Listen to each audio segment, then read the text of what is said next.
अथांग निळाशार समुद्र, समोर क्षितिजावर पसरलेल्या सोनेरी छटा,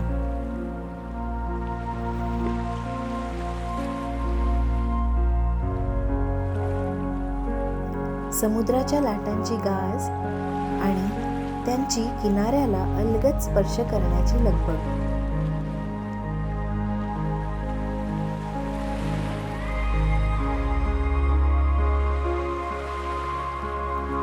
स्वागत आहे तुमचे आमच्या आजच्या स्वर्गीय कोकणाच्या नवीन भटकंतीमध्ये.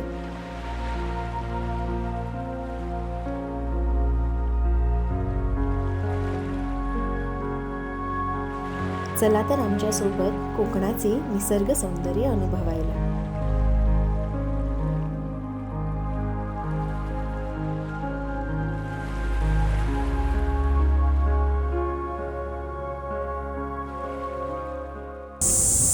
नमस्कार मंडळी, पुन्हा एकदा स्वागत आहे तुमचं आमच्या यूट्यूब चॅनल भटके कोकणीमध्ये.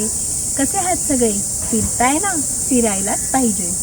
आज आम्ही आलो आहोत वेंगुर्लामध्ये भोगवेज बीच जवळचा आजचा आमचा मुक्काम असणार आहे. तर या रिसॉर्टचं नाव आहे सामंत बीच रिसॉर्ट आणि हे अगदी भोगवे बीचच्या समोरच आहे. म्हणजे इथून असं छोटीशी वाट जाते आणि आपल्याला असं प्रायव्हेट बीचसारखा अनुभव मिळतो या जागेवर. चला तर मी तुम्हाला दाखवते इथला परिसर कसा आहे आणि इथे जर थांबला तर आपण काय काय ॲक्टिव्हिटीज करू शकतो याच्यासोबत आणि कुठे कुठे भटकंती करू शकतो. चला तर आमच्यासोबत भेटूया पुढच्या लोकेशनवर. हे रिसॉर्ट सिंधुदुर्ग जिल्ह्यातील वेंगुर्ला तालुक्यामध्ये आहे. भोगवे नावाचं एक लहानसं समुद्रकिनाऱ्यावर वसलेलं सुंदरसं गाव आहे. इथे येण्यासाठी कुडाळ हे जवळचं रेल्वे स्टेशन आहे. तिथून तुम्ही रिक्षा किंवा एस.टी म्हणजेच आपल्या लालपरीने इथे येऊ शकता.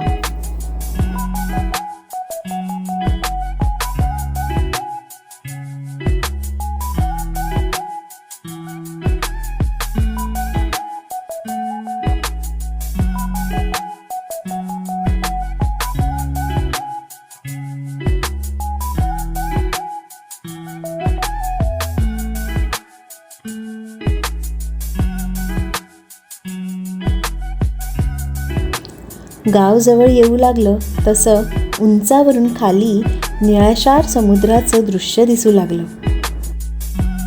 आणि तिथे पोहोचण्याची उत्सुकता वाढू लागली.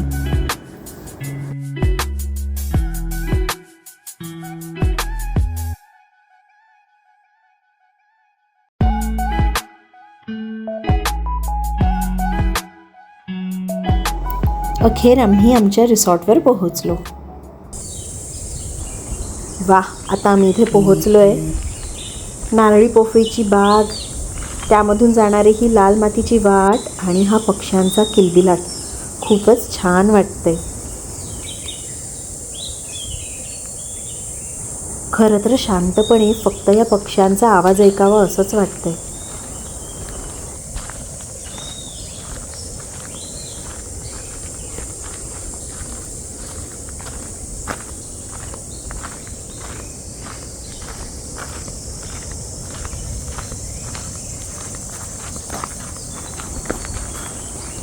इथे पार्किंगसाठी बरीच जागा आहे. हे समोर दिसतंय ना, ते ओनरचं घर आहे. चला आता आपण आत जाऊया.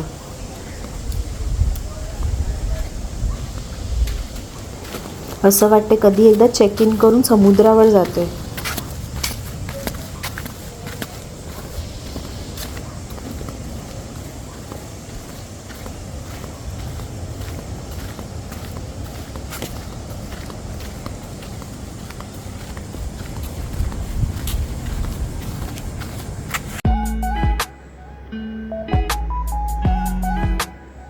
हे रिसॉर्ट माडांच्या बागेमध्ये उभारलं आहे.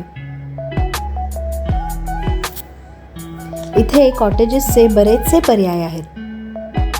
अगदी कपल कॉटेजेस पासून मोठ्या फॅमिली आणि ग्रुपसाठी सुद्धा मोठे कॉटेजेस आहेत.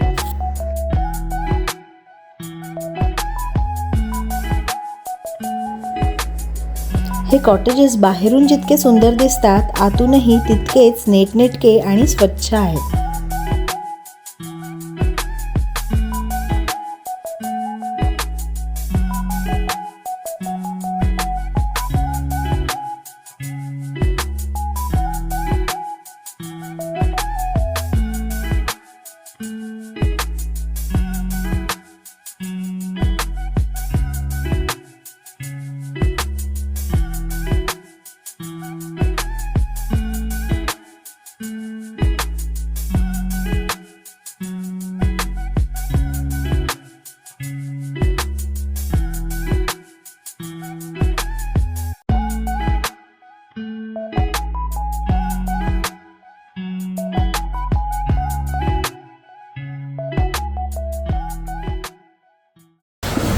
तर आमची जेवायची वेळ झाली आहे आणि आज मस्त माशांचा बेत आहे. आम्ही कोलंबी मसाला मागवला आहे, तिसऱ्या मसाला मागवला आहे, सुरमई फ्राय आहे. सुरमई फ्रायची तर तुम्हाला दाखवलं मग केवढा मोठा पीस आहे आणि खूप जबरदस्त आहे जेवण. पण मी तर नेहमी सगळ्याला जबरदस्तच बोलते. आपल्यासोबत आज आपली फॅमिली पण आहे, तर आपण आज त्यांच्याकडून रिव्ह्यू घेऊया इथल्या जागेबद्दल आणि या जेवणाबद्दल. कसं वाटलं जेवण? मस्त, जेवण एक खूप नंबर. छान आहे. फिश फ्राय करा, इथे या. मम्मी तुम्हाला आवडलं का? मला आवडलंय, जागा पण आवडली, जेवण पण आवडलेलं आहे. मस्त आहे.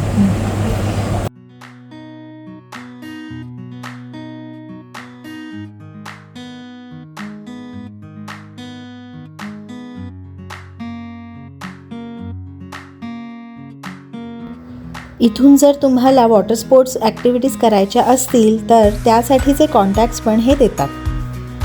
वॉटर स्पोर्ट्समध्ये इथे dolphin ride, sunset ride, paramotoring, kayak असे बरेचसे पर्याय आहेत. समुद्रावर जाण्यासाठी रिसॉर्टमधूनच वाट आहे आणि आपल्याला मस्त असा प्रायव्हेट बीचचा अनुभव घेता येतो.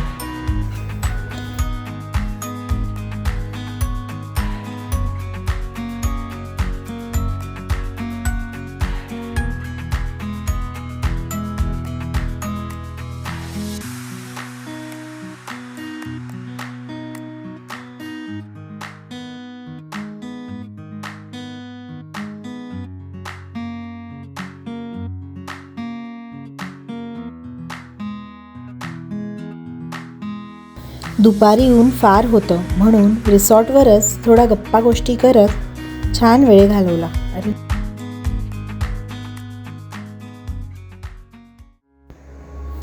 ऊन ओसरताच निघालो समुद्रावर धमाल करायला.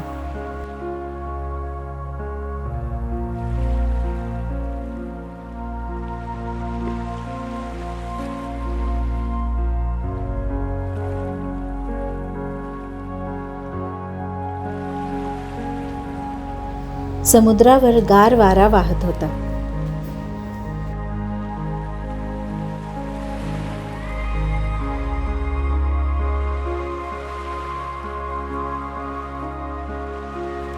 त्यामध्ये लाटांची गाज ऐकू येत होती.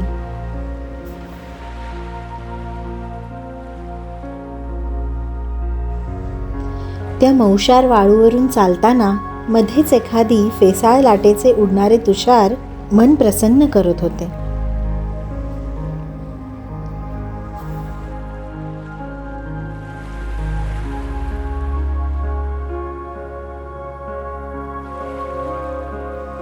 या सुंदर निसर्गाचा आनंद घेत कधी दिवस मावळला याचे भानही राहिले नाही. गुड मॉर्निंग मित्रांनो. आता आमची चेकआउटची वेळ झालेली आहे आणि आम्ही आता इथून निघणार आहोत. इथल्या जागेबद्दल सांगायचं झालं तर इथे जर तुम्ही राहिलात ना तर जवळपासच्या मालवणचे लोकेशन्स फिरू शकता. खवणेला जाऊन तिथे कायाकिंग करू शकता आणि इथून बोट ॲक्टिव्हिटीज म्हणजे बोट राईड्स पण भरपूर आहे. म्हणजे इथून किल्ले निवती पण जवळ आहे आणि लाईट हाऊसची जर सफारी करायची असेल तर ते सुद्धा जवळ आहे. आम्हाला खरं तर डॉल्फिन राईड इथून करायची होती, पण थोडंसं ना पावसाळी वातावरण होतं आणि थोडं स्टॉर्मसारखं वातावरण होतं, त्यामुळे आम्हाला करता नाही आलं. ते बंद ठेवलं होतं आणि आम्ही फार रिस्क नाही घेतली. आम्ही म्हणून शॉर्ट फक्त ट्रिप करून आलो, एक सनसेट राईड आम्ही करून आलो. तुम्हाला जर आमचा व्हिडिओ आवडला असेल तर प्लीज याला लाईक करा आणि तुमच्या मित्रांसोबत शेअर करा आणि चॅनलला नवीन असाल तर सबस्क्राईब नक्की करा. भेटूयात आमच्या पुढच्या ब्लॉगमध्ये. तोपर्यंत फिरत राहा आणि मजा करा, कारण भटकंतीतच तर खरी मज्जा आहे. बाय.